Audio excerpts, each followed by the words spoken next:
As the portal took shape, a flood of trespassers into this realm poured out, splashing heavily into the roiling waters of the hot spring. They were twisted, unnatural things, none of a place where the laws of creation were remotely the same. Most would recognize them instantly, despite their lack of natural presence in this dimension. Demons of all sorts and sizes poured free. Some with horns and wings, likened to imps and gargoyles, tried to take flight above the water. They were the first to be snatched from the air by the dragon, its mighty jaws snapping down on them like the crack of a whip as they disappeared down its hungry maw. Larger, more dangerous demons struggled to stay afloat in their heavy armor of black metal that seemed to drink in the light cast by the jagged edges of the portal.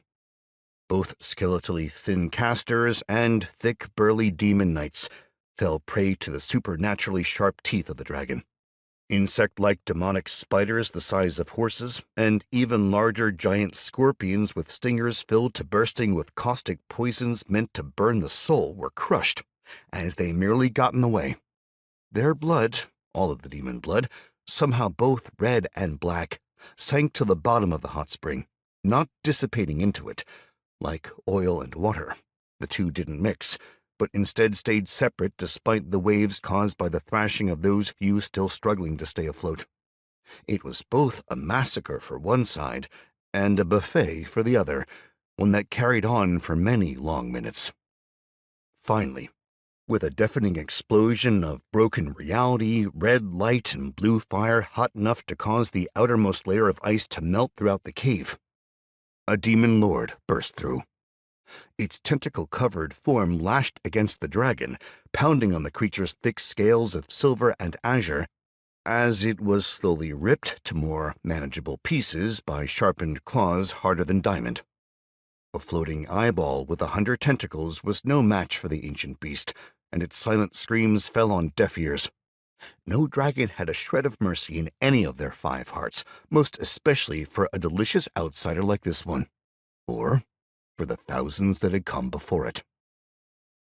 The dragon ate its prize with relish, too absorbed in its victory to notice the dozens of demons that managed to escape. While it was only a fraction of what came through the portal, there were still enough invaders to crowd both tunnels of the cavern as they rushed toward freedom. Enough that the outside world, without the nigh-invincible power of a dragon, might face an insurmountable problem.